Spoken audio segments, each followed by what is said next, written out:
Muhammad wa ala alihi wa sahbihi ajma'in, amma ba'd. Insyaallah kita akan membahas sebuah tema yang sangat penting, yang mungkin sangat berkaitan dengan kondisi kita saat ini, di mana kaum muslimin tidak hanya di Indonesia akan tapi di seluruh dunia diberikan ujian, diberikan cobaan, yaitu coronavirus, virus corona, yang Allah Subhanahu wa taala tentunya Allah Subhanahu wa taala memiliki hikmah di balik setiap dari apa-apa yang Allah tetapkan, yang itu insyaallah juga akan kita bahas nanti. Maka tema kajian kita sore kali ini insyaallah adalah membahas tentang beberapa nasihat dari para ulama. Ya, ini tentunya bukan nasihat dari anak pribadi, akan tetapi anak hanya menyampaikan, anak hanya menukilkan atau menyampaikan di makna, secara makna beberapa nasihat dari para ulama di tengah wabah ini, di tengah musibah ini. Maka langsung saja kita masuk kepada pembahasan nasihat pertama dari para ulama yang wajib untuk kita ingat dalam kondisi seperti ini adalah, yang pertama, kita harus meyakini bahwa apapun yang terjadi itu semua telah ditetapkan oleh Allah Subhanahu wa taala. Ya, jadi kita sebagai kaum muslimin, sebagai seorang muslim, meyakini bahwa Allah Subhanahu wa taala telah menetapkan apa-apa yang akan terjadi, bahkan jauh-jauh sebelum alam semesta diciptakan. Dari Abdullah bin Abbas radhiyallahu anhuma bahwa Nabi sallallahu alaihi wasallam bersabda, "Wa'lam anna al-ummata law istama'at 'ala an yanfa'uka bi syai'in lam yanfa'uka illa bi syai'in qad katabahu Allahu lak. Wa in istama'u 'ala an yadurruka bi syai'in lam yadurruka illa bi syai'in qad kataballahu 'alaik. Rafi'atil aqlam wa jaffatis suhuf." Ya, ketahuilah bahwa jika seluruh umat bersatu untuk memberikanmu suatu manfaat, maka mereka tidak akan bisa memberikanmu manfaat kecuali sesuai apa yang telah Allah tuliskan untukmu. Dan jika mereka bersatu, berkonspirasi, kalau menggunakan bahasa kekinian, kalau mereka berkonspirasi untuk memberikanmu suatu madarat, maka mereka tidak akan bisa memberikanmu madarat kecuali sesuai apa yang telah Allah tuliskan untukmu. Pena telah diangkat dan lembaran-lembaran telah kering. Maka dari sini ketika kita beriman kepada qada dan qadar Allah, yang itu adalah salah satu rukun iman, rukun iman yang keenam, maka itu akan membuat kita memiliki ketenangan. Itu akan membuat kita tenang dalam menghadapi segala sesuatunya, karena kita meyakini bahwa Allah Subhanahu wa taala telah menetapkan ini semua. Kalaupun misalnya ketika kita misalnya menghendaki sesuatu yang lain, kita misalnya tidak menghendaki sesuatu itu terjadi, akan tapi kita mengingat bahwa ini telah ditetapkan oleh Allah Subhanahu wa taala, maka itu akan membuat kita lebih mudah untuk ridha kepada apa yang telah ditakdirkan oleh Allah Subhanahu wa taala. Kemudian nasihat yang kedua, setelah nasihat yang pertama tadi, yang pertama adalah meyakini bahwa apapun yang terjadi itu telah ditetapkan oleh Allah Subhanahu wa taala. Apapun yang terjadi kita harus siap.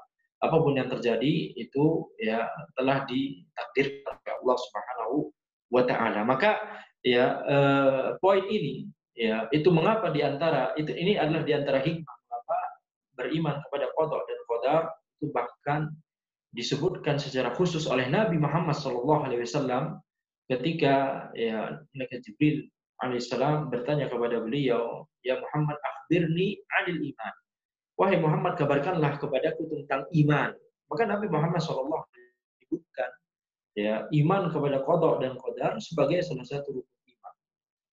Padahal iman kepada qadar Allah, qada dan qadar Allah itu sudah termasuk dalam iman kepada kitabullah. ya di dalam Al-Qur'an telah dijelaskan bagaimana kita harus beriman kepada qada dan qadar Allah Subhanahu wa taala. Kemudian ketika kita beriman kepada Nabi Muhammad SAW, itu juga kita ya iman kepada Rasulullah SAW itu mencakup ya mengimani hadis-hadis beliau, dan di dalam hadis-hadis beliau disebutkan bahwa kita harus ya eh, ya beriman kepada qada dan qadar.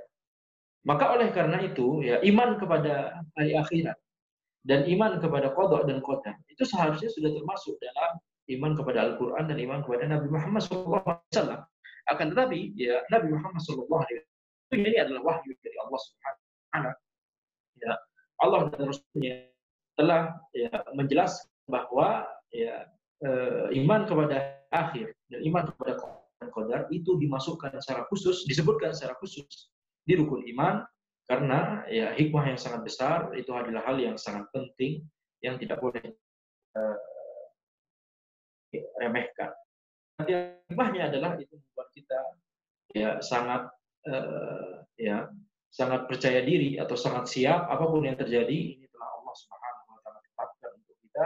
Rufi'atil aqlam wa jaffatis suhuf. Ya, pena telah diangkat dan lembaran-lembaran telah kering. Kemudian ya, nasihat yang kedua dari para ulama adalah bertakwa dan bertawakal kepada Allah Subhanahu wa taala. Ya, dengan bertakwa dan dengan bertawakal kepada Allah, maka ya hal ini akan memudahkan kita untuk mendapatkan jalan keluar. Sebagaimana firman Allah Subhanahu wa taala, "Wa may yattaqillaha yaj'al lahu makhraja wa yarzuqhu min haitsu la yahtasib wa may yatawakkal 'ala Allahi fa huwa hasbuh." Siapa yang bertakwa kepada Allah, maka dia akan memberikan baginya jalan keluar dan memberikan baginya rezeki dari arah yang disangkanya. Dan barang siapa yang bertawakal kepada Allah, maka dia adalah cukup baginya, fahuwa hasbuh. Ya, jadi nasihat yang kedua adalah kunci supaya kita mendapatkan jalan keluar adalah bertawakal kepada Allah, bertakwa dan bertawakal kepada Allah. Ya, dan Allah Subhanahu wa taala akan memberikan kita jalan keluar dari arah yang tidak disangka-sangka. Ya, jangan kita kemudian terlalu bersandar kepada misalnya ya hal-hal duniawi untuk mencari solusi sebuah permasalahan. Seperti misalnya dalam kasus ini, kita terlalu bersandar kepada kita harus cari vaksin, kita harus cari obat dan seterusnya. Nah, kita harus melakukan hal itu, kita harus berusaha. Ya, kita harus berusaha. Sebagaimana nanti akan disebut di poin berikutnya, kita harus berusaha, tidak boleh tinggal diam. Akan tetapi, ya tawakal kita adalah hanya kepada Allah Subhanahu wa taala. Tawakal kita bukan kepada manusia, bukan kepada tenaga medis, akan tapi tawakal kita kepada Allah Subhanahu wa taala. Ya, jadi ada amalan hati itu adalah tawakal. Ada amalan anggota tubuh itu adalah sebab. Ya, jadi keduanya harus dilakukan. Ya, kalau misalnya saat ini ya kita melihat wabah corona merajalela, maka amalan anggota tubuh harus mencari vaksinnya, kita harus mencari obatnya, dan tentunya itu ya dilakukan oleh orang-orang yang ahli dalam masalah ini, bukan dilakukan oleh semua orang. Ya, tidak boleh kita kemudian bermudah-mudahan mengatakan bahwa ini adalah obatnya, ini adalah obatnya. Ya, kalau mengatakan ini akan meningkatkan imun, ya, kekebalan tubuh kita, ya, dan itu bermanfaat untuk memerangi virus corona, maka itu ya tidak mengapa. Akan tetapi kalau misalnya bermudah-mudahan ini obatnya corona dan seterusnya, maka Anda mendengar dari teman-teman di bidang medis, mudah-mudahan ya. Jadi kembalikan semuanya kepada para ahlinya. Kemudian jadi poin yang kedua dari para ulama yang disampaikan oleh para ulama, bertakwa dan bertawakal kepada Allah itu akan membuat kita mendapatkan jalan keluar. Ya, jalan keluar dalam masalah ini ya kita berharap kepada Allah Subhanahu wa taala. Allah Subhanahu wa taala segera mengangkat wabah ini dari seluruh dunia. Ya. Dan kalau kita lihat ya di negeri-negeri kafir itu mereka banyak ya, seperti di Amerika Serikat paling banyak terkena corona ini ya, maka negeri kafir tersebut di Amerika tersebut banyak kaum muslimin ya yang banyak kaum muslimin juga terserang dan banyak meninggal. Jadi ya, kita berdoa secara umum di sini semoga Allah Subhanahu wa taala mengangkat wabah ini dari seluruh dunia ya, karena kaum muslimin itu tersebar di seluruh dunia walhamdulillah. Kemudian poin yang ketiga yang disampaikan oleh para ulama adalah menempuh sebab untuk mencegah dan menghindari wabah corona itu tidaklah menafikan tawakal kepada Allah Subhanahu wa taala. Lihat wasiat para ulama di sini ya. Jadi menempuh sebab itu tidak menafikan tawakal. Tidak boleh kita memahami ya, bahwa ketika misalnya seseorang itu ya mencari obat atau vaksin atau kemudian menempuh sebab dalam rangka menghindari ya wabah corona, seperti misalnya yang telah difatwakan oleh para ulama ya adalah tidak boleh sholat berjamaah ke masjid, tidak boleh sholat Jumat ke masjid dalam kondisi seperti ini, tidak boleh, dan ya konsekuensinya adalah tidak boleh sholat tarawih di masjid, dan tentunya nanti tidak boleh sholat id kondisi yang belum baik. Maka ini semua adalah di antara ya, sebab yang harus ditempuh. Untuk apa? Untuk ya, menghindari wabah corona. Maka para ulama, kaidah yang mereka gunakan adalah la darar wala dirar. Tidak ada bahaya dan tidak boleh ada sesuatu yang membahayakan dalam syariat. Maka tidak boleh bagi kita untuk melakukan atau menempuh sebab yang itu akan mencelakakan diri kita sendiri. Ya, tidak boleh kita menempuh sebab yang itu akan mencelakakan ya diri kita sendiri atau orang lain. Itu kaidah yang sangat umum, yang sangat penting di dalam Islam. Wala dirar. Oleh karena itu ketika ya dalam kondisi ini sholat berjamaah ke masjid yang konsekuensi ya, tersebarnya wabah virus corona ya, dan itu kita mengetahuinya dari apa? Dari para ahli. Ketika para ahli mengatakan harus social distancing, harus jaga jarak dan harus ya menghindari acara-acara bersama yang melibatkan banyak orang. Ya, para ulama kemudian menyimpulkan, toh berarti sholat berjamaah jangan dulu, sholat Jumat jangan dulu. Ya, sholat Jumat diganti rakaat di rumah ya, bukan sholat Jumat di rumah ya, bukan sholat Jumat ke rumah ya. Nah, kalau di mazhab Syafi'i itu minimal jamaah itu harus 40 orang ya, kecuali kalau misalnya di rumahnya sangat besar 40 orang ini, maka ya bisa jadi boleh, bisa jadi tidak mengapa sholat Jumat di dalam rumah tersebut. Akan tetapi ya itu adalah jarang terjadi. Yang paling banyak terjadi adalah salah satu rumah tidak mungkin sampai mencapai jumlah itu ya, oleh karena sholat Jumat diganti dengan sholat zuhur 4 rakaat. Maka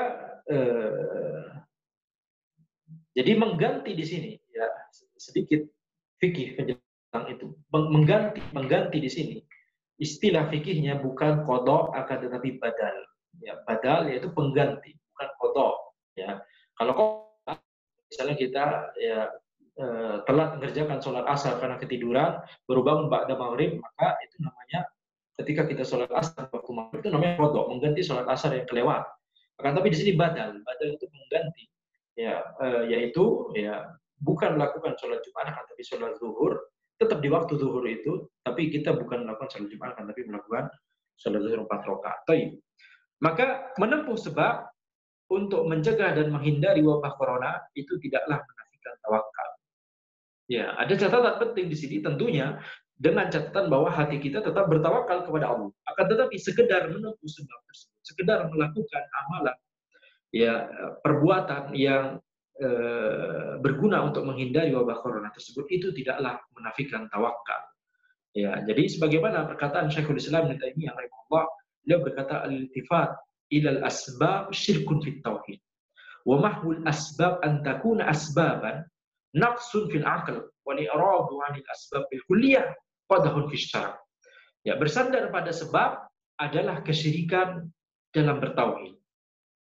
Jadi kalau kita bersandar pada sebab, tidak bertawakal kepada Allah Subhanahu wa taala, kita malah tawakalnya kepada ya perbuatan kita, usaha kita tersebut, Ya, misalnya kita mencari vaksin, kemudian kita tawakalnya benar-benar ini yang bisa menyembuhkan itu adalah vaksin, bukan Allah Subhanahu wa taala. Misalnya, kalau kita meyakini demikian, maka ini syirik. Kesyirikan adalah bertauhid. Kemudian Syekhul Islam rahimahullah, beliau berkata, menafikan sebab adalah kecacatan dari akal. Menafikan sebab. Ketika kita mengatakan bahwa sebab ini ya tidak, ini bukan sebab. Ya, vaksin ini ya bukan sebab. Jadi mengatakan bahwa ya, seperti akidah Asy'ariyah, mereka mengatakan bahwa ya, ketika misalnya api itu bakar kertas, maka mereka mengatakan api ini bukan sebab terbakarnya kertas. Akan tetapi yang menyebabkan itu adalah Allah Subhanahu wa taala. Jadi fungsi api hanyalah ya hanya sekedar alam, hanya sekedar tanda. Ketika api bersentuhan dengan kertas, maka terbakarlah kertas itu. Ya, jadi bukan sebab akibat, akan tetapi ketika, ya, bukan maka, akan tetapi ketika. Ini akidahnya Asy'ariyah. Akidahnya Asy'ariyah. Kalau bahasa Arabnya ini bukan sababiyah tapi dzarfiyah. Ya, yang paham bahasa Arab itu bukan hubungan sababiyah, akan tapi hubungan dzarfiyah. Kalau dimudahkan dalam penjelasan bahasa Indonesia adalah ini hubungan sebab akibat, akan tapi hubungan ketika. Ya. Ketika api bersentuhan dengan kertas terbakar. Akan tapi api tidak menyebabkan kertas ini terbakar. Ini hanya ketika pada saat ini terjadi, ya kemudian Allah Subhanahu wa taala yang kertas itu terbakar. Akidah Asy'ariyah. Sedangkan akidah Ahlussunnah wal Jamaah adalah ya kita meyakini bahwa Allah Subhanahu wa taala yang menetapkan seluruh. Akan tetapi Allah Subhanahu wa taala juga menetapkan bahwa di antara ya masalah di antara di hal-hal di dunia itu ada hubungan sebab akibat. Kalau kita makan kenyang, ya, api tersebut ya kemudian ya menjalar ke kertas ini, maka ya api tersebut adalah kertas ini terbakar. Ya, kan tapi kalau Asy'ariyah mereka menganggap itu hubungannya bukan sababiyah, akan tapi dzarfiyah. Sehingga konsekuensinya adalah seluruh itu akan berkonsekuensi pada tafsir Al-Qur'an. Setiap ada huruf ba yang menunjukkan sababiyah di Al-Quran atau huruf-huruf yang lain yang menunjukkan sebab sababiyah, maka Asy'ariyah akan mentafsirkannya sebagai dzarfiyah. Dan ini ya berbahaya. Ya, berbicara salah dalam masalah tafsir itu berbahaya. Jadi menafikan sebab adalah kecacatan dari akal, kata Syekhul Islam Ibnu Taimiyah. Kemudian berpaling dari sebab seluruhnya adalah celaan terhadap syariat. Berpaling dari sebab seluruhnya, tidak melakukan sebab, ya itu adalah celaan terhadap syariat. Sebagaimana perkataan sebagian orang, ya di zaman di kondisi wabah ini, mereka berkata bahwa kita hanya takut kepada Allah, kita tidak takut kepada corona. Kemudian mereka tidak melakukan sama sekali sebab untuk menghindari atau mencegah terjadinya atau menularnya wabah corona. Ya. Mereka hanya bilang kita bersandar kepada Allah.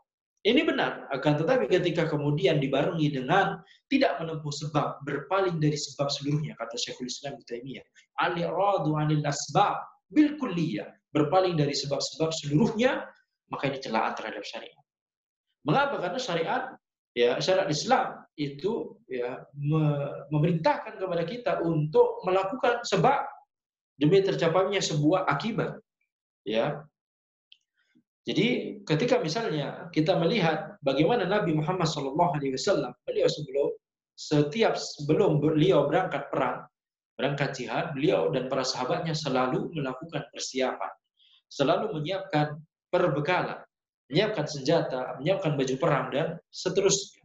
Maka Nabi Muhammad SAW sebagai orang yang paling takut dan paling bertawakal kepada Allah Subhanahu wa taala, ternyata beliau melakukan sebab, menempuh sebab, ya tidak kemudian ujuk-ujuk pergi perang tanpa bekal, ya maka ini adalah ya meyakini bahwa berpaling dari sebab seluruhnya itu adalah ya tawakal yang paling maksimal, itu adalah kesalahan.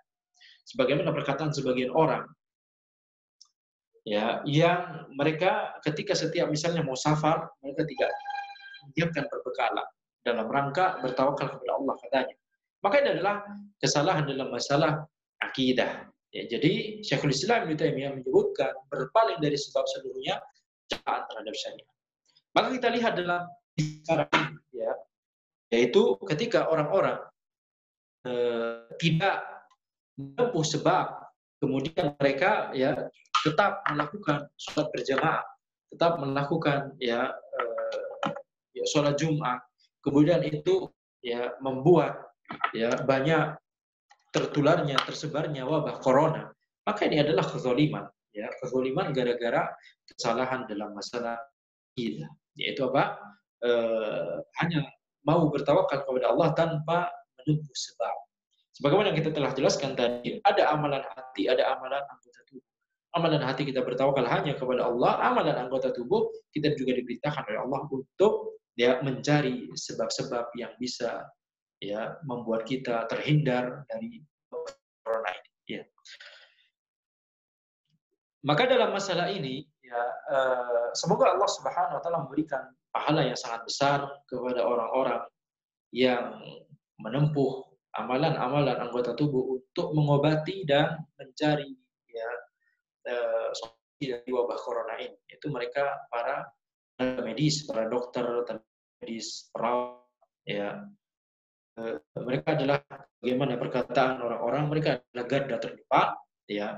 Jadi kita berharap semoga Allah Subhanahu wa taala segera ya mengangkat wabah ini ya melalui perantaraan mereka.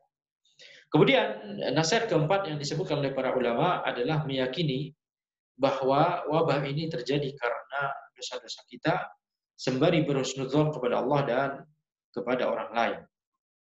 Ya, sebagaimana berkata Rasulullah berkata, al-adab inda nuzulil bala yusi al-insanu dhanna bi nafsihi fa yaqul la'alla Allah ibtalani wa ibtala an-nasa bi sababi dhunub fa yatub wa yuhsin adh-dhanna billahi wa ya'lam anna lillahi bidzalika hikmatan wa yuhsin adh-dhanna bi ghairihi wa yaqul la'alla Allah arada rif'atahum. Di antara adab ketika turun musibah adalah hendaknya seseorang berpikir buruk tentang dirinya sendiri. Dengan berkata, mungkin Allah mengujiku dan orang-orang lainnya karena dosa-dosa. Sehingga dia bertaubat. Dan hendaknya dia berhusnudzon kepada Allah dan mengetahui bahwa Allah memiliki hikmah di balik semua ini. Dan hendaknya dia berhusnudzon kepada orang lain dengan berkata, mungkin Allah hendak mengangkat derajat mereka. Ya, jadi dalam nasihat ini ada 3 poin. Poin yang pertama adalah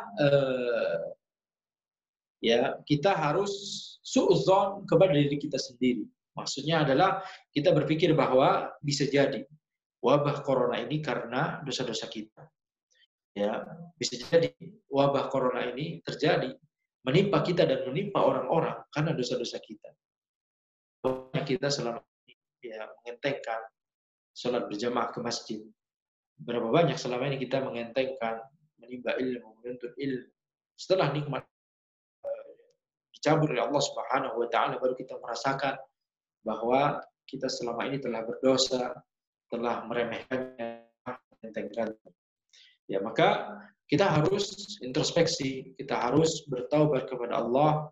Ya, jadi harus tidak boleh kemudian mengatakan bahwa ini karena dosa-dosa orang lain. Tidak. Kita harus arahkan kepada diri kita sendiri, kita introspeksi. Ya, bisa jadi ini karena dosa-dosa kita, Allah Subhanahu wa taala kemudian menguji ya menguji kita dan semua orang saat ini. Ya, suudzon kepada diri kita sendiri, husnudzon kepada Allah. Kita harus husnudzon kepada Allah, kita meyakini bahwa Allah pasti memiliki hikmah di balik semua ini. Ya, Allah memiliki hikmah di balik semua ini. Di antara hikmahnya adalah ya, kita kembali merasakan manisnya manisnya kembali kepada Allah. Kita bisa merasakan manisnya menangis dan bermunajat di hadapan Allah Subhanahu wa taala. Ya, yang bisa jadi itu tidak pernah kita lakukan sebelum terjadinya wabah ini. Ketika terjadinya wabah ini, kita merasakan manisnya bertawakal, berdoa kepada Allah Subhanahu wa ta'ala. Kita kembali merasakan pentingnya kajian ilmu. Setelah kajian ilmu kemudian tidak bisa diadakan secara langsung di masjid, di Baitullah, di rumah-rumah Allah karena adanya wabah corona ini. Maka ini di antara hikmahnya Allah Subhanahu wa taala mengingatkan kita agar kita kembali ya kepada Allah Subhanahu wa taala. Kemudian suudzon kepada diri kita sendiri, husnudzon kepada Allah dan husnudzon kepada orang lain. Husnudzon kepada orang lain maksudnya adalah kita meyakini, ya kita percaya bahwa jadi Allah Subhanahu wa taala menurunkan wabah ini ya dalam rangka untuk mengangkat derajat mereka.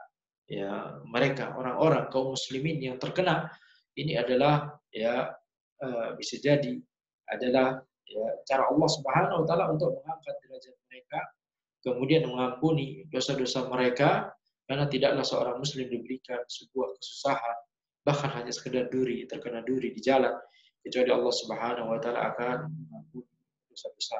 Maka bisa jadi kafarah dosa ya bisa jadi wabah corona ini adalah kafarah dosa bagi mereka-mereka yang terdampak baik ya terkena virus corona ataupun terdampak secara ekonomi, naudzubillahi min dzalik. Ya kita berdoa kepada Allah Subhanahu wa taala supaya kita diberikan ya as-salamah wal afiyah, nas'alullah as-salamah wal afiyah.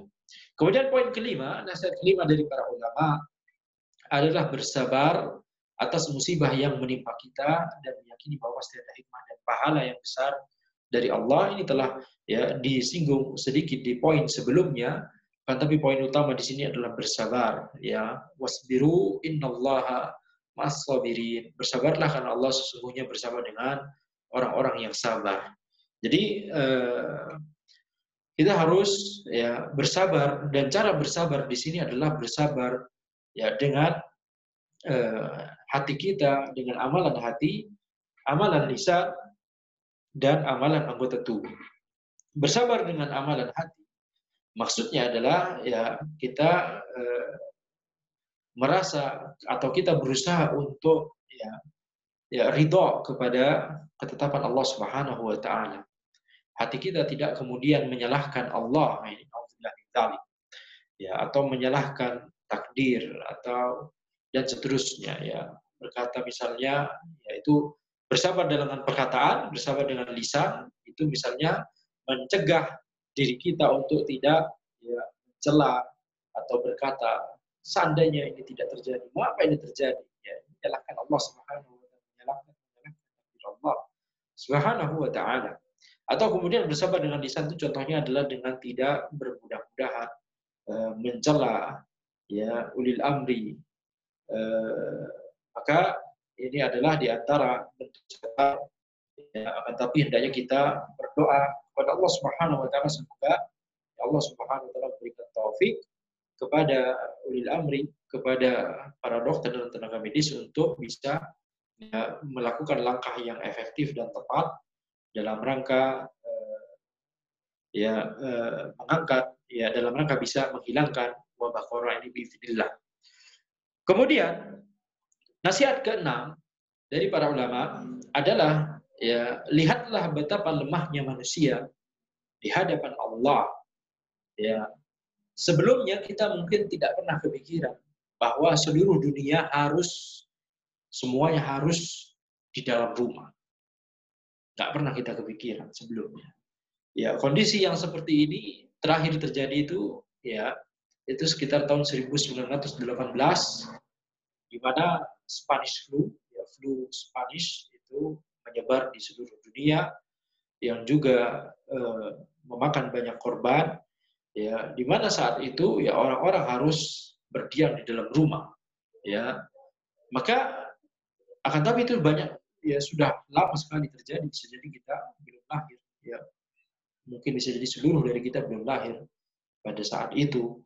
Ya, jadi pada saat ini sebelum wabah corona ini terjadi, misalnya tahun lalu, misalnya tahun 2019, tidak pernah ada orang kepikiran bahwa ini akan kemudian ya terjadi, kemudian membuat kita tidak bisa sholat ke masjid, kemudian membuat kita tidak bisa kajian di masjid, tidak bisa kerja, tidak bisa sekolah, ya tidak bisa berjumpa dengan keluarga di Ramadan, biasanya mudik, tapi kita kemudian tidak bisa. Maka sebelumnya tidak ada orang yang berpikir seperti ini. Akan tetapi lihat bagaimana Allah Subhanahu wa taala hanya dengan makhluk yang kecil, ya, ciptaan Allah Subhanahu wa taala, makhluk kecil dari Allah Subhanahu wa taala yang bernama virus corona. Ya, Allah kirimkan kepada ya manusia. Bagaimana itu membuat manusia seluruh tatanan hidupnya berubah. Ya, lihat betapa lemahnya manusia. Ini hanya segelintir ya makhluk Allah yang kecil yang dikirimkan oleh Allah Subhanahu wa taala. Ya, maka lihat bagaimana ya dampaknya. Ya, makanya menunjukkan bahwa manusia itu lemah. Manusia itu walaupun teknologinya canggih, walaupun ya ilmu pengetahuannya sudah maju, kita merasa ya kita sering merasa bahwa ya dibandingkan dengan zaman Nabi Muhammad SAW, di zaman ini teknologi sudah sangat maju, ilmu pengetahuan sudah sangat maju, ya. Kita sering merasa demikian. Akan tetapi di hadapan Allah Subhanahu wa taala majunya teknologi dan banyaknya ilmu pengetahuan tersebut tidaklah ya berarti apa-apa. Ya, buktinya adalah saat ini kita disadarkan ya oleh Allah Subhanahu wa taala bahwa ya kita tidak ada apa-apanya di hadapan Allah Subhanahu wa taala. Maka ya ini menunjukkan ya bahwa Allah Subhanahu wa taala mudah bagi Allah untuk kemudian ya mengirimkan ya musibah atau cobaan atau ujian kepada manusia. Ya, kalau Allah Subhanahu wa taala kita lihat mudah bagi Allah untuk mengirimkan corona saat ini. Maka lihat bagaimana nanti ya Allah kemudian ya menghancurkan alam semesta ini. Ini mudah bagi Allah hari kiamat. Ya, mudah bagi Allah untuk mengirimkan dukhon. Nah, mudah bagi Allah untuk mengirimkan dajjal. Ya, kita tidak bisa memprediksi apa-apa, tiba-tiba kemudian dajjal keluar. Tiba-tiba Ya'juj Ma'juj keluar, tiba-tiba huru-hara akhir zaman keluar. Tidak bisa kita prediksi ya, akan tetapi Allah Subhanahu wa taala mudah bagi Allah Subhanahu wa taala untuk melakukannya, untuk menetapkan demikian. Ya, sebagaimana kalau kita baca ya hadis-hadis tentang akhir zaman, itu disebutkan bahwa tampaknya akhir zaman itu peperangan di akhir zaman itu terjadi dengan menggunakan pedang lagi, kuda, panah gitu ya. Tidak seperti saat ini menggunakan senapan, pistol atau drone gitu ya, pesawat, meriam, tank dan sebagainya. Maka ya, kita imani apa adanya hadis-hadis dari Nabi Muhammad SAW. Mudah bagi Allah untuk kemudian mengubah ya apa yang kita punya saat ini, pistol, senapan, tank, pesawat, mudah bagi Allah untuk kemudian bisa jadi itu tidak bisa berfungsi lagi, sehingga ketika peperangan harus kembali menggunakan pedang dan panah dan kuda. Ya, jadi jangan kita kemudian mengatakan nih hadisnya nggak masuk akal. Ini sekarang sudah zamannya drone, zamannya bom nuklir. Ya, mengapa nanti di perang akhir zaman pakainya seolah-olah pakai kuda lagi, panah lagi, pedang lagi, gitu ya. Maka ini mudah bagi Allah untuk mengubah tatanan dunia dengan cepat. Sebagaimana kita lihat sekarang, Allah Subhanahu wa taala mudah sekali mengubah tatanan dunia ya dengan cara mengirimkan wabah corona. Harusnya orang-orang keluar dengan mudah dan sebagainya. Sekarang orang-orang harus di rumah. Ya, ini tatanan dunia berubah. Ya, kalau semakin terlalu sering menyebutkan tatanan dunia ini akan mengingatkan Anda pada Sunda Empire ya. Apa namanya? Nah, nasihat keenam adalah lihatlah betapa lemahnya manusia di hadapan Allah. Ya, mudah bagi Allah untuk ya mengirimkan dukhon kapan saja, meteor kapan saja. Tapi kita sebagai manusia harus berlandaskan semuanya pada hadis-hadis sahih, bukan hadis-hadis palsu. Nah, kemudian nasihat ketujuh adalah kembalikan setiap perkara kepada ahlinya. Ya, dan ahlinya dalam masalah ini ulama dan umara. Ya, ulama dan umara. Ya, bertanyalah kepada para ulama jika kita tidak tahu hukum dari sebuah permasalahan, ya, sehingga kita tidak berkata dan berbuat tanpa dilandasi ilmu. Ya, jadi di sini kembalikan pada ahli, pada ulama dan pada umara. Ulama di sini maksudnya orang yang berilmu, ilmu agama dan orang yang berilmu dalam masalah medis, dalam masalah virus ini. Kemudian umaro adalah orang-orang yang memang mengetahui kondisi real di lapangan. Mereka punya datanya, mereka punya ya semua tools, semua alat-alat untuk mengakses apa yang terjadi sebenarnya, dan mereka punya ya kekuatan untuk melakukan kebijakan. Maka kita harus kembalikan seluruh perkara kepada ahlinya. Kita kembalikan perkaranya kepada ulama dalam masalah ilmu agama, ya, dalam rangka supaya kita mengetahui apa yang harus kita lakukan. Tidak boleh ya bagi kita kemudian mengatakan kita harus kembali ke masjid, kita harus ya tidak boleh menjauh dari masjid. Justru di waktu-waktu seperti ini tidak boleh kita menjauh dari masjid. Ya. Maka ini perkataan ya yang salah. Karena apa? Karena sesuai kaidah-kaidah syariat, justru yang disyariatkan dalam waktu-waktu seperti ini adalah dari kerumunan, dan ketika sholat berjamaah itu juga termasuk ya berkumpulnya banyak orang di satu tempat, maka kita harus menghindarinya juga. Yang disyariatkan oleh Allah itu bisa jadi berbeda dari satu waktu ke waktu yang lain, ya. Yang disyariatkan oleh Allah, yang diwajibkan atau disunahkan oleh Allah di waktu-waktu tertentu, di waktu-waktu biasanya, bisa jadi malah haram di waktu-waktu tertentu. Nah, atau sebaliknya, yang Allah haramkan di waktu-waktu biasanya, bisa jadi malah Allah bolehkan atau bahkan Allah wajibkan di waktu-waktu tertentu. Jadi contoh yang paling simpel adalah makan babi. Apa hukum makan babi? Haram. Apa hukum babi? Hukum babi nggak ada. Hukum babi itu, hukum fikih itu dikaitkan kepada amalan, bukan dikaitkan kepada benda. Bukan dikaitkan kepada babi, akan tapi dikaitkan kepada perbuatan yang terkait dengan babi. Apa hukum makan babi? Haram. Apa hukum beternak babi? Apa hukum ya nyembelih babi? Apa hukum dan seterusnya? Apa hukum beli babi, jual babi dan seterusnya? Ini amalan, ya. Jadi hukum fikih dikaitkan dengan amalan. Maka apa hukum makan babi? Haram. Akan tapi kalau misalnya kita dalam kondisi di mana sudah darurat, kita mau mati, dan makanan yang bisa kita makan hanyalah daging babi ini, maka apa yang harus kita lakukan? Tetap haram atau boleh atau wajib? Bahkan ya para ulama mengatakan, sebagian para ulama mengatakan bahkan wajib untuk makan babi tersebut. Ada ulama yang mengatakan boleh, ada ulama yang mengatakan wajib. Ya, tidak ada ulama yang mengatakan tetap haram gitu ya. Sejauh ilmu yang Anda ketahui saat ini, di waktu-waktu darurat seperti itu, sudah mau mati, ada daging babi, maka ya ulama ada dua pendapat, boleh makan babi tersebut dalam rangka supaya kita menghindari supaya kita tidak mati, dan sebagian ulama lainnya berkata bahwa wajib. Jadi ini menunjukkan bahwa hukum makan babi di waktu-waktu biasanya haram, akan tapi di waktu-waktu tertentu bisa jadi wajib. Demikian pula di waktu-waktu tertentu, sholat berjamaah itu hal yang disyariatkan.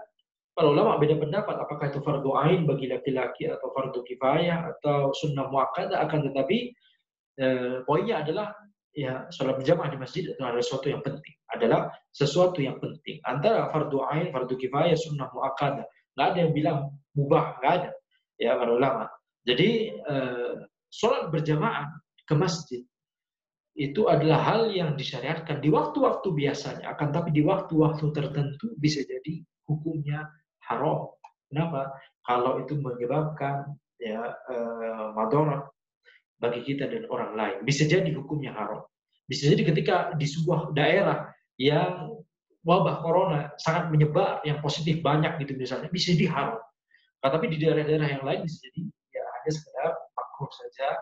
Ya ada kulihat para ulama mengatakan ya dalam rangka ihtiyat, dalam rangka kehati-hatian, hendaknya kita tidak boleh, hendaknya kita tidak sholat berjamaah ke masjid dalam kondisi-kondisi seperti ini. Ya, jadi kembalikan perkaranya kepada ulama, kembalikan perkaranya kepada dokter dan tenaga medis. Kalau mereka mengatakan bahwa kita harus pakai masker, kita harus pakai masker keluar.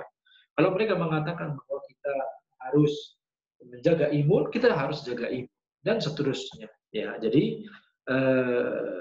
jangan mengatakan kemudian ini konspirasi. Jadi mengatakan konspirasi. Siapa yang mengatakan konspirasi? Bukan ahlinya. Ya, para ahli seluruh para ahli di dunia, dan tidak semua yang ahli dalam bidang dunia itu orang kafir. Ya. Ini banyak diyakini oleh orang-orang konspiratoris, ya, orang-orang yang hobi teori konspirasi. Mereka mengatakan kalau mereka berbicara tentang para ahli di bidang dunia gitu ya, itu seolah-olah itu semuanya orang kafir. Nggak ada muslimnya sama sekali, nggak ada orang terpercaya sama sekali. Ini konspirasinya NASA, konspirasinya, dan seterusnya. Ya, seperti misalnya dalam masalah ya bumi bulat atau datar gitu ya, maka seolah-olah mereka mengatakan ini adalah konspirasinya ya NASA. Seolah-olah tidak ada fisikawan muslim. Ya, banyak fisikawan muslim ya, banyak sekali. Ya, jadi itu tidak boleh kemudian kita mengatakan bahwa corona ini adalah konspirasi. Corona ini adalah sesuatu yang memang secara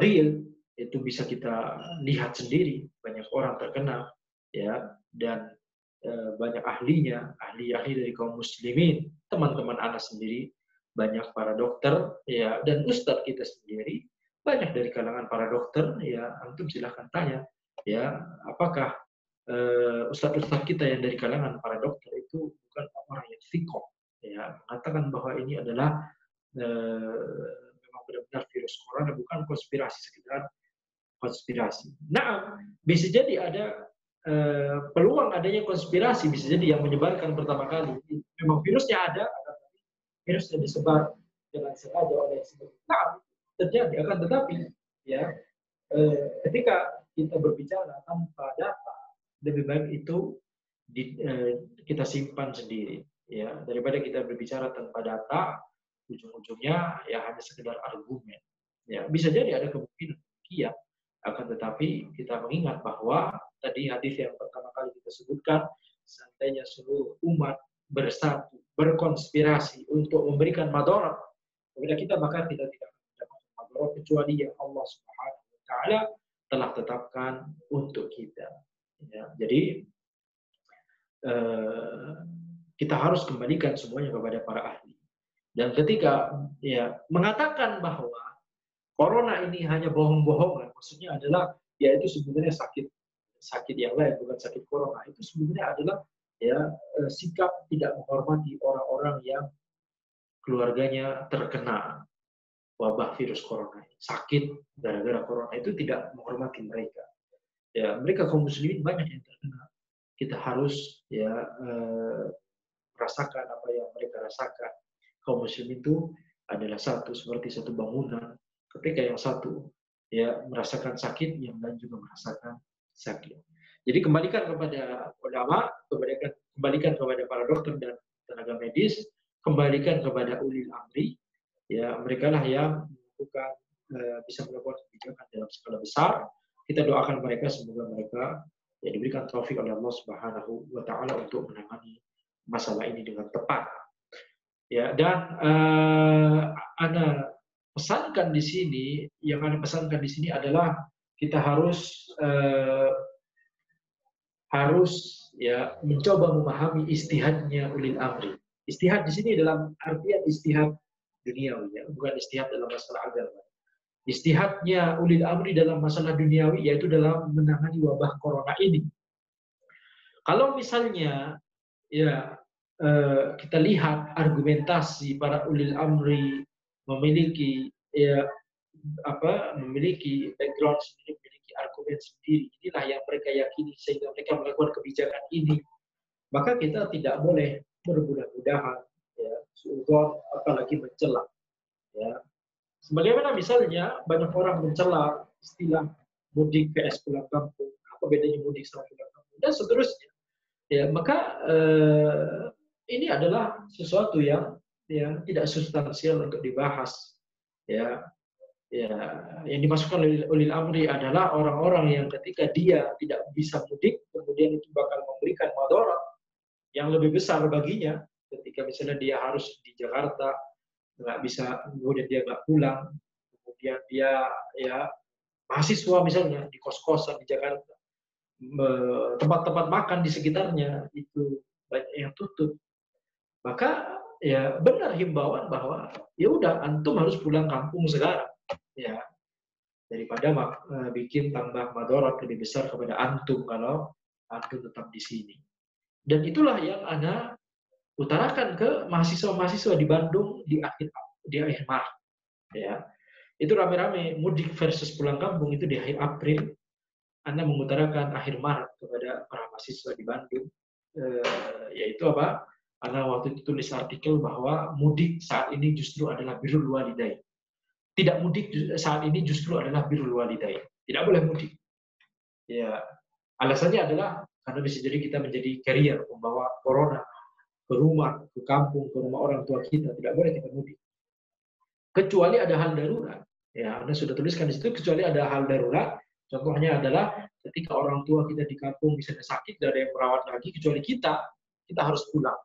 Hal darurat lainnya yang Anda contohkan adalah antum para mahasiswa. Kalau antum masih di kosan, kemudian malah bikin tambah susah hidup antum, nggak ada tempat makan di sekitar yang buka, misalnya, ya, maka antum harus pulang sekarang.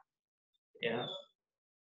Jadi esensinya sama, ya, esensinya sama, hanya sekedar masalah lafaz mudik versus pulang kampung. Oh, bedanya mudik versus ini tidak perlu dibahas. Jadi maksud Ana adalah ya selama kita masih memahami bahwa ada sisi istihad dari ulil amri yang bisa kita toleransi atau kita bisa, tidak boleh kita kemudian suudzon dan ya, kalaupun misalnya tidak ada ya, misalnya berzalim gitu misalnya, kita tetap diwajibkan ya syariat untuk bersabar atas kezaliman ulil amri, ya, kita salurkan suara kita, salurkan aspirasi kita kepada orang-orang yang memang bisa menasihati ulil amri secara langsung. Nah, kemudian nasihat berikutnya dari para ulama, ini sudah jam 5, kita harus persingkat waktu. Nasihat berikutnya adalah jangan futur ketika wabah merebak. Ya, jangan futur ketika wabah merebak dan juga nanti ketika wabah berakhir biiznillah. Tidak boleh kita futur. Kalau selama ini kita ya melupakan kajian ilmu atau kemudian melupakan sholat berjamaah di masjid, maka nanti setelah wabah berakhir kita harus rajin ke masjid, kita harus rajin menimba kajian ilmu, yang menimba ilmu di kajian-kajian di masjid. Dan ketika wabah saat ini, ketika kita harus hanya di dalam rumah seperti ini, ya tidak boleh kita futur, tidak boleh kemudian waktu-waktu kita digunakan untuk main game, gitu ya, atau nonton film, itu hal-hal yang maksiat, gitu ya. Lebih baik kita gunakan untuk dengarkan kajian, ya. Lebih baik kita gunakan waktu untuk mendengarkan kajian atau membaca buku atau melakukan kewajiban-kewajiban kita, ya, yang lainnya, seperti kalau misalnya kita masih bisa mencari nafkah dari rumah, maka kita lakukan kewajiban kita tersebut. Kalau kita harus mencari nafkah keluar, maka kita keluar seperlunya untuk mencari nafkah kita tersebut, dan memperhatikan arahan-arahan dari para ahli, ya, keluar dengan pakai masker dan seterusnya. Kemudian nasihat ke-9 adalah kita harus menolong orang-orang yang terdampak, yang mengalami kesulitan. Ya, di antara cara menolong di sini adalah kalau kita misalnya diberikan kelebihan rezeki dari Allah, maka kita harus berpartisipasi untuk berdonasi, ya, mendonasikan sebagian harta kita. Kalau misalnya kita tidak mampu untuk berdonasi, minimal kita ikut menyebarkan ya poster donasi, ya, atau kita berdoa kepada Allah, atau kita menolong ya orang-orang yang membagikan donasinya, kita menolong mengantarkan donasinya tersebut ke orang-orang. Intinya adalah gunakan waktu yang banyak ini adalah untuk menolong sesama kaum muslimin, karena sebagaimana sabda Nabi Muhammad SAW, "Wallahu fi 'aunil 'abdi ma kana al-'abdu fi 'auni akhihi." Allah senantiasa menolong hambanya selama hamba tersebut menolong saudaranya. Ya. Maka kita tidak bisa, ya, kita harus give up kepada dokter dan ahli tenaga medis saat ini. Mereka pintu-pintu kebaikan bagi mereka saat ini sedang terbuka lebar, ya, terbuka luas. Ya. Orang-orang yang di bidang-bidang terkait, bidang farmasi bisa berusaha cari obat, bidang lain, biologi, kimia, berusaha untuk meneliti virus ini dan seterusnya. Pintu kebaikan bagi mereka saat ini sedang lebar. Kita harus ghibtoh kepada mereka dan kita ya menasihatkan kepada mereka untuk selain supaya mereka meniatkan usaha-usaha mereka itu untuk menolong sesama, mereka harus niatkan untuk mendapatkan pahala dari Allah Subhanahu wa Ta'ala, sehingga amalan-amalan mereka ini ya akan bersifat atau akan bernilai ibadah. Kemudian nasihat terakhir dari para ulama adalah tidak boleh menimbun bahan makanan, menimbun masker, APD, dan barang-barang lainnya yang sangat dibutuhkan dengan kadar yang melebihi kebutuhan dirinya dan keluarganya. Tidak boleh kita nimbun barang, karena sebagaimana sabda Nabi Muhammad SAW, la yahtadiru ila khoti. Ya, tidaklah seorang menimbun kecuali dia adalah seorang pendosa. Intinya haram bagi seseorang menimbun barang di waktu-waktu yang sangat dibutuhkan, barang itu sangat dibutuhkan. Ya. Maka inilah 10 nasihat para ulama. Semoga kita dimudahkan oleh Allah Subhanahu wa Ta'ala untuk mengisi waktu-waktu kita ya di rumah ini dengan kegiatan-kegiatan yang bermanfaat yang diridhoi oleh Allah Subhanahu wa Ta'ala. Semoga Allah Subhanahu wa Ta'ala segera mengangkat wabah ini. Semoga Allah Subhanahu wa Ta'ala mengganti dan memberikan pahala, mengganti dengan yang lebih baik bagi orang-orang yang terdampak atau bahkan bagi orang-orang yang terkena virus corona ini. Semoga Allah Subhanahu wa Ta'ala ya memberikan kesembuhan kepada mereka dan kesehatan kepada kita semua. Hada wallahu a'lam. Apakah ada kita memberikan kesempatan dan spesial ini, Masya Allah untuk pada hari ini kedatangan dari Jakarta dari Rumah Sakit Islam Tim Bapak ada Dr. Ahmad Hidayat ya, Bapak Dr. Ahmad Hidayat. Assalamualaikum. Masya Allah. Silakan diaktifkan, boleh diaktifkan nomor mikrofonnya Pak, silakan. Baik, bagi jamaah yang ingin bertanya kepada Ustadz Andi Oktavian Latif, Hafizahullah Ta'ala, silakan. Bagi yang ingin bertanya, mengacungkan tangannya terlebih dahulu, nanti oleh host ataupun oleh panitia akan diberikan kesempatan atau diaktifkan mikrofonnya. Ataupun juga bagi jamaah akhwat jika berhalangan menggunakan mikrofon, bisa melalui chat di meeting room ini. Insya Allah akan saya bacakan untuk pertanyaannya. Baik, sambil menunggu yang bertanya, kita mau berbincang dulu. Mungkin materi ini mudah-mudahan menjadi motivasi ya untuk tim medis yang pada sore hari ini, Dr. Ahmad Hidayat berkesempatan mengikuti kajian di Pekerja Mengaji ini. Mudah-mudahan Allah SWT memberikan kesabaran, tenaga, kesehatan, dan juga tentu saja pahala yang besar di sisi Allah SWT gitu ya Ustaz. Mungkin Ustaz mau menyapa Dr. Ahmad Hidayat, Ustaz. Masya Allah. Assalamualaikum dokter. Semoga Allah Subhanahu wa Ta'ala memberikan taufik, memberikan selalu kesehatan, menjaga kita semua, menjaga ya, dokter dan keluarga semuanya.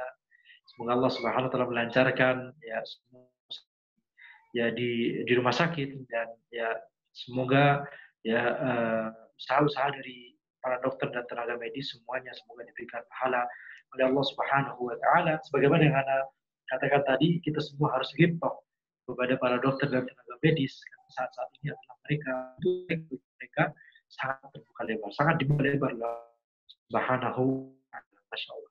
Barakallah.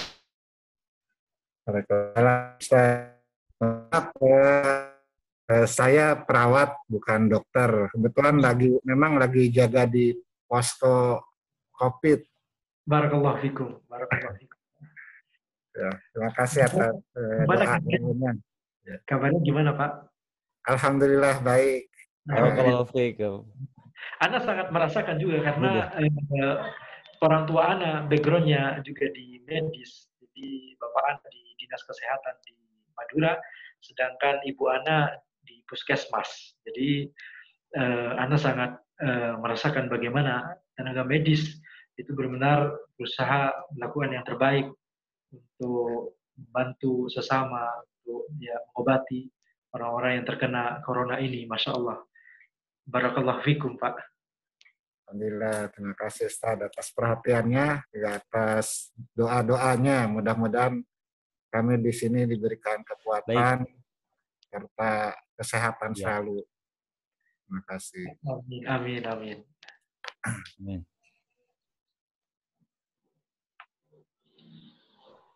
Mungkin ada yang ditanyakan Pak Ahmad Hidayat. Amin, amin. Terkait dengan kajian. Amin ya rabbal alamin. Baik, ini ada yang Pak Ahmad Hidayat, apakah ada yang ingin ditanyakan kepada Ustadz?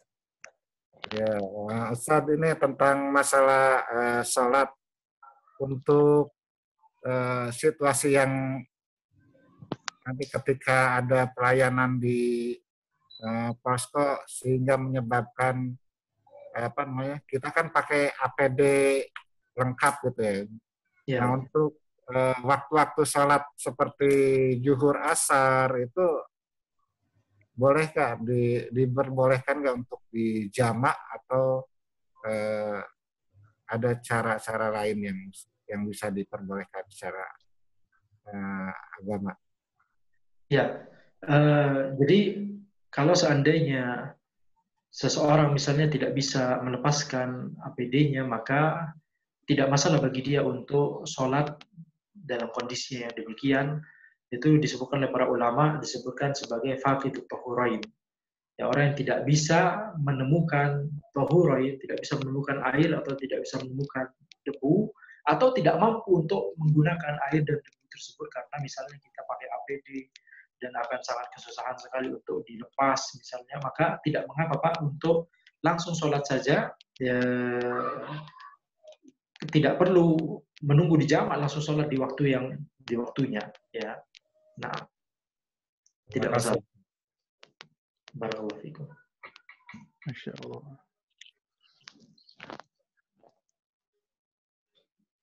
Silakan, mungkin yang lain ada pertanyaan?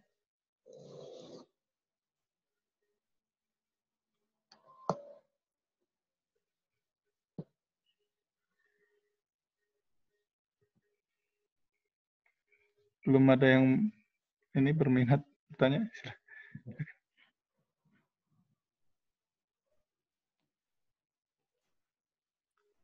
Yang di chat itu ada?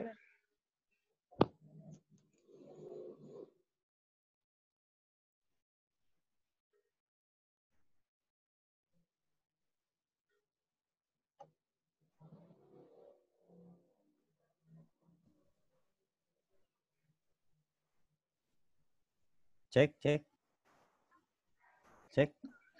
Tapi Bu Ustadz, ini ada pertanyaan berikutnya dari Umu Fatimah yang menanyakan tentang bagaimana Ustadz di kalangan masyarakat saat ini, sampai saat ini masih ada yang mencela terhadap wabah COVID-19 ini gitu. Mohon nasihatnya untuk orang tersebut sekaligus juga mengingatkan kepada kita. Mencela apa maksudnya? Mencela? Masih ada yang mencela gitu Ustadz terhadap COVID-19 ini Ustadz. Iya. Mencela ngedumel terhadap kondisi sekarang wabah ini gitu. Iya. Jadi yang sebagaimana kita sebutkan tadi adalah kita harus bersabar, dan bersabar ini adalah dengan amalan hati kita, amalan lisan dan amalan anggota tubuh. Ya, jadi bersabar dengan amalan hati itu dengan cara kita ya ridho, tidak menyalahkan Allah Subhanahu wa taala, kita ridho kepada takdir Allah. Kemudian bersabar dengan anggota tubuh misalnya adalah dengan kita ya benar-benar melaksanakan apa yang dihimbau oleh para dokter, dihimbau oleh pemerintah, seperti misalnya kita harus diam di rumah. Kalau kita harus mencari nafkah keluar, kita harus ya secukupnya, pakai masker dan seterusnya, sering cuci tangan dan seterusnya. Itu bersabar dengan anggota tubuh kita. Tapi bersabar dengan lisan, bersabar dengan amalan lisan adalah kita tidak boleh ya seperti yang disebutkan tadi istilah ngedumel ya. Jadi sebaiknya kita gunakan waktu kita untuk waktu-waktu kita tersebut untuk berdoa, bukan ngedumel. Daripada kita ngedumel gak ada hasilnya, lebih baik kita berdoa. Ya, doa itu sendiri adalah ibadah, dan dengan doa kita bisa jadi Allah Subhanahu wa taala ya mengangkat wabah ini. Ya, jadi kita harus menahan diri, karena selain itu tidak ada manfaatnya, ya, tapi juga itu malah membuat kita berdosa karena itu adalah wujud tidak sabar ya dengan amalan lisan kita. Baik, Ustaz. Syukron jazakallah. Mudah-mudahan sudah terwakili dan jelas ya untuk Fatimah yang tadi menanyakan hal itu. Mudah-mudahan dapat menyampaikan kepada orang yang tadi yang dikatakan ngedumel atau mencela terhadap COVID ini ya. Baik, untuk berikutnya silakan penanya berikutnya langsung saja mengacungkan tangannya dan melalui mengklik tombol raise hand yang berada di pojok kanan bawah. Apabila berhalangan, dapat pertanyaan bisa dilayangkan melalui kolom chat. Nanti insya Allah oleh host akan dibacakan pertanyaannya. Bagi yang mengacungkan tangannya, nanti insya Allah akan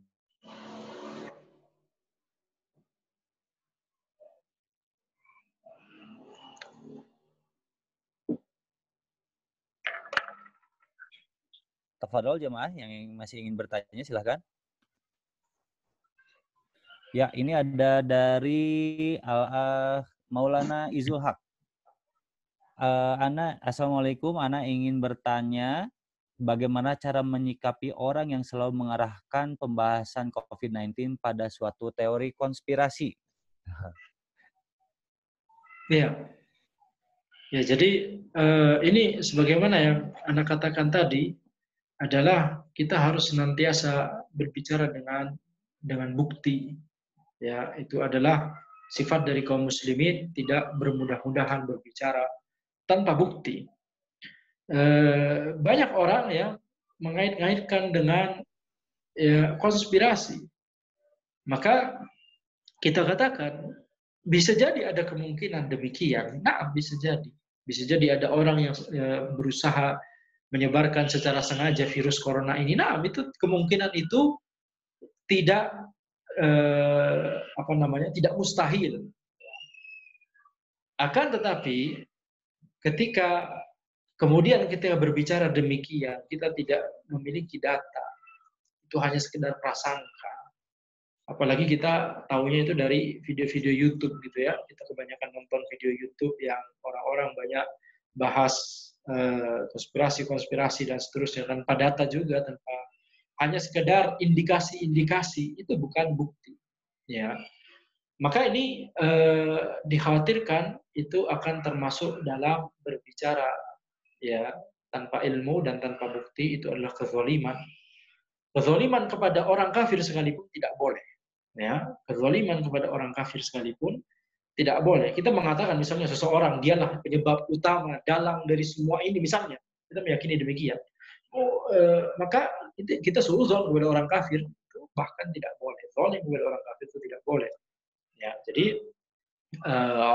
berhati-hatilah terhadap doa orang yang dizalimi bahkan walaupun dia kafir. Jadi itu perkataan para ulama menjelaskan bahwa orang kafir sekalipun kalau misalnya dia dizalimi kemudian dia berdoa, maka bisa jadi itu dijawab oleh Allah Subhanahu wa taala. Oleh karena itu tidak ilmiah dan tidak ada manfaatnya sama sekali kalau kita misalnya kemudian mengeksplorasi ini lebih lanjut gitu ya, mengatakan bahwa ini adalah konspirasi, itu adalah konspirasi.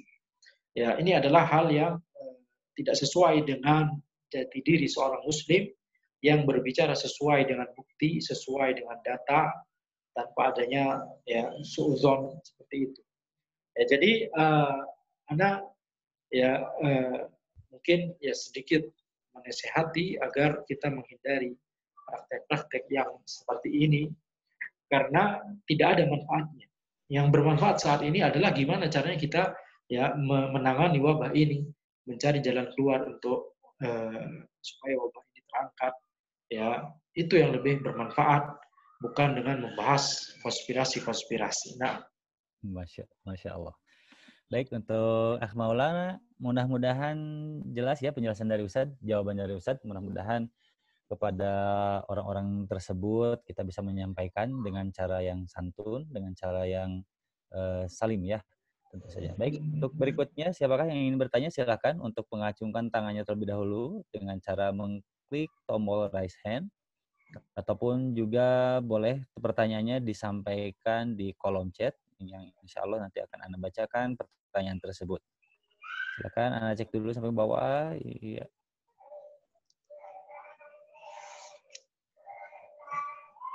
Baik, jika tidak ada, mungkin bisa tafadhol Ustaz, mau bagaimana? Ya, kalau tidak ada, tidak apa-apa, diakhiri saja. Tafadhol Ustaz, ini sudah tidak ada lagi yang bertanya mungkin. Nah, itu ada penyaluran. Oh, ini chatnya ya, Anda baru tahu ya? Anda baru sekali nih pakai Zoom. Masya Allah. Makanya tadi Anda sama Pak Bimo masih bingung-bingung dulu ya sebelum mulai. Penyaluran zakat di kondisi COVID-19, ahsannya gimana? Ya, ini Afwan, anak-anak menangis terdengar nggak ya? Dengar, Ustaz. Nggak apa-apa, Ustaz. Sedang kemelut itu kayaknya di luar. Masya Allah. Penyaluran zakat, ada dua, zakat mal, zakat fitri. Zakat fitri atau zakat fitrah, kemudian zakat mal. Jadi kedua-duanya diserahkan kepada yang berhak menerima zakat. 8 mustahik zakat, tentunya ada perbedaan pendapat apakah zakat fitri itu kepada 8-nya atau hanya fakir miskin saja. Akan tetapi ya, secara umum penyaluran zakat fitri dan zakat mal itu bisa diberikan kepada yang termasuk 8 penerima zakat tersebut. Jadi misalnya zakat fitri nanti baru diberikan mendekati Idul Fitri. Zakat mal ya itu bisa diserahkan saat ini kepada yang berhak menerima zakat. Zakat fitri harus diserahkan dalam bentuk bahan makanan pokok. Tidak boleh diserahkan dalam bentuk uang, itu yang ada di mazhab Syafi'i, kembali. Ya, berbeda dengan mazhab Abu Hanifah, kan, tetapi kita mengamalkan mazhab Syafi'i di masalah ini ya. Jadi itulah dalil yang terkuat, yaitu zakat fitri harus diserahkan dalam bentuk bahan makanan pokok. Tidak masalah kita mentransfer dalam bentuk uang ke penyalur zakat selama kita memastikan bahwa penyalur zakat tersebut, takmir masjid misalnya atau lembaga zakat misalnya, selama kita memastikan bahwa penyalur zakat tersebut akan membelikan bahan makanan pokok, ya, kemudian menyampaikan bahan makanan pokok tersebut ke yang berhak menerima zakat. Ini zakat fitri, jadi harus dengan bahan makanan pokok. Tapi kalau zakat mal, ya kita tidak apa-apa dengan cara transfer uang ya kepada penerima zakat, dan para ulama juga menjelaskan bahwa tidak mengapa bagi kita untuk mengarahkan zakat mal kita tersebut ke APD atau ke obat-obatan atau ke rumah sakit selama yang menerima manfaat dari APD obat-obatan tersebut adalah penerima zakat. Ya, ada catatan demikian. Selama penerima zakat, dan penerima zakat diantaranya 8 golongan itu yang syaratnya adalah harus muslim, kecuali yang dikecualikan seperti misalnya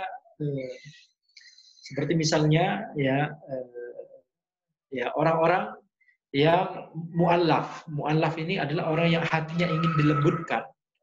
Dia baru masuk Islam, ingin hatinya semakin diperteguh dengan keislamannya, diberikan zakat mal, tidak mengapa. Atau orang kafir yang ingin kita harapkan dia masuk Islam dan dia sudah dekat sekali untuk masuk Islam, kita harapkan dia masuk Islam, tidak mengapa zakat mal. Atau orang kafir yang dia zalim kepada kaum muslimin, kalau kita kasih zakat mal atau kita kasih harta gitu ya, maka diharapkan dia tidak lagi zalim kepada kaum muslimin. Ini orang kafir, tapi tidak apa-apa kita kasih.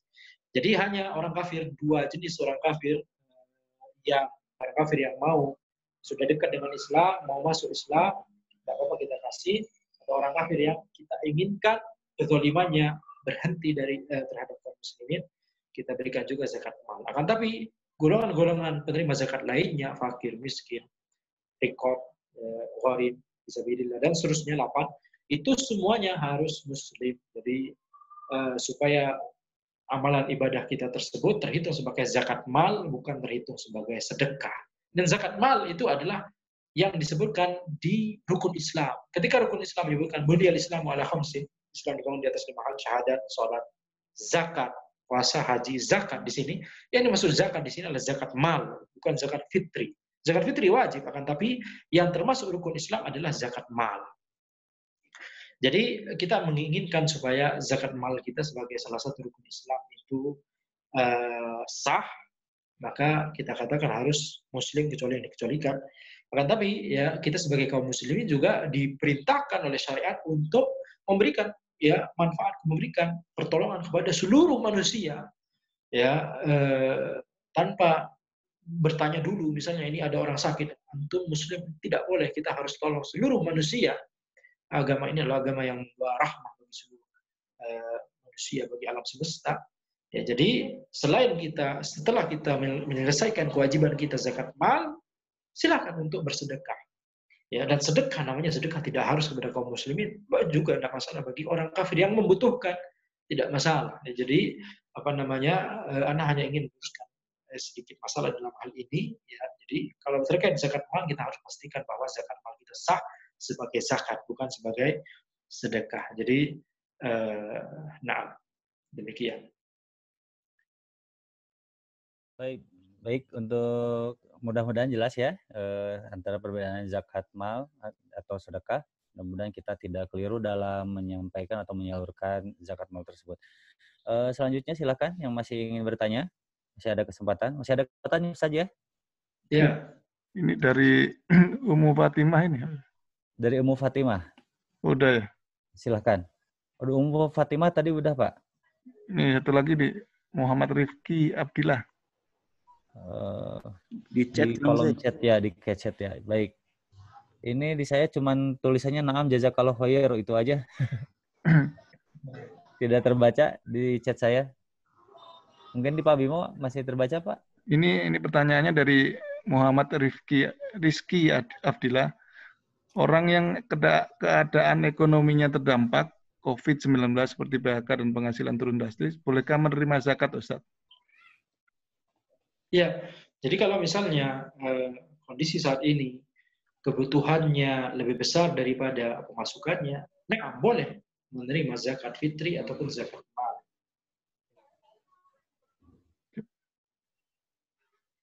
Sudah nggak ada lagi, Ustaz? Sudah nggak ada lagi yang bertanya. Ya, jadi pertanyaan terakhir tadi, ya ketika kebutuhan kita melebihi dari pemasukan kita, ya karena seperti misalnya kondisi saat ini corona membuat pemasukan kita terdampak sekali misalnya, maka tidak masalah menerima zakat fitri ataupun zakat mal. Baik, kalau tidak ada pertanyaan lagi mungkin gimana kita akhiri dulu. Baik, tafadhol Ustaz, mangga. Baik. Ya, jadi alhamdulillah kita telah membahas beberapa nasihat, 10 nasihat dari para ulama untuk kita perhatikan dalam situasi wabah ini ya. Semoga ya Allah Subhanahu wa taala memberikan kita istiqomahan, membuat kita ya selalu berpegang teguh, tidak futur, ya baik futur secara agama ataupun futur lainnya. Yang futur lainnya maksudnya adalah tidak melakukan kemaksiatan, akan tapi buang-buang waktu, ya, melakukan hal-hal yang tidak bermanfaat atau sia-sia. Dan semoga Allah Subhanahu wa taala menghindarkan kita dari yang demikian. Semoga Allah Subhanahu wa taala memberikan pahala yang besar kepada setiap dari kita yang telah bersabar, yang telah berdoa kepada Allah, bermunajat kepada Allah, semoga wabah ini segera diangkat oleh Allah. Semoga Allah memberikan pahala yang besar kepada setiap dari kita yang berusaha untuk menolong sesamanya, Ya, semoga Allah memberikan pahala yang besar kepada para dokter dan tenaga medis.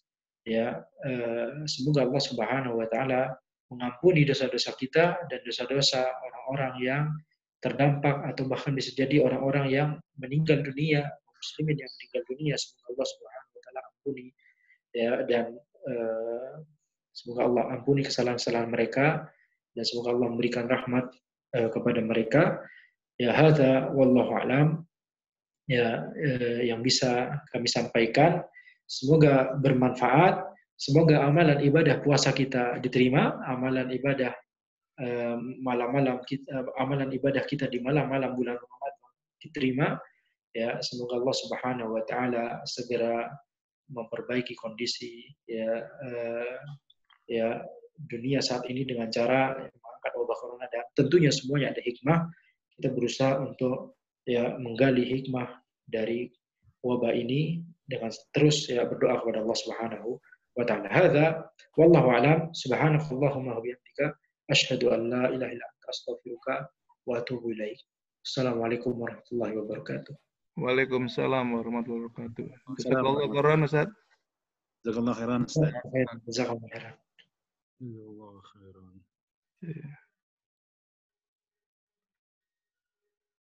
Jazakallahu khairan Ustaz. So, Sehat ya Ustaz? alhamdulillah, alhamdulillah. Sudah lama ya ketemu ya. Iya, Pak. Gimana, Pak? Ustaz nggak pulang ke Madura? Gak pulang, karena sudah beli tiket, anak refund. Jadi, Masya Allah. Saya nggak boleh Masya Allah, pulang juga sama ibu, suruh sini aja. iya, Pak, iya. Masya Insya Allah. Allah. Anda juga, ya, istri kan dari Purwokerto, Anda juga tidak pulang ke Purwokerto, walaupun dekat ya, tapi Iya. jangan, lebih baik jangan pulang. Lebih baik di rumah aja. Insya Allah. Tapi Ustaz, syukuran jazakallahu khairan kasiran. Hatur nuhun pisan, terima kasih atas bimbingannya juga ilmunya. Mudah-mudahan sekali lagi dengan 10 wasiat dari para ulama ini kita dapat mengamalkannya dan kita taat terhadap ulama maupun pada umaro ya. Mudah-mudahan dengan ketaatan ini mendatangkan keberkahan dari Allah Subhanahu wa taala, serta Allah Subhanahu wa taala segera mengangkat wabah COVID-19 ini. Dan susun kepada Ustaz, mudah-mudahan Allah Subhanahu wa taala melindungi Ustaz sekeluarga, menyehatkan dan terutama memberikan keberkahan kepada Ustaz sekeluarga. Syukur jazakallah Ustaz. Dan juga ucapan terima kasih juga kepada Pak Bimo spesial sebagai host yang sudah memfasilitasi perangkat ini, wasilah dakwah ini. Mudah-mudahan menjadi sedekah jariah untuk Pak Bimo, dan juga kepada rekan-rekan, kepada jamaah sekalian yang hadir pada sore hari ini. Alhamdulillah tadi sudah dihadiri sekitar 31 jamaah. Namun mungkin ada sebagian yang sudah leave karena ada uzur. Mudah-mudahan kita husnuzon saja dan tersisa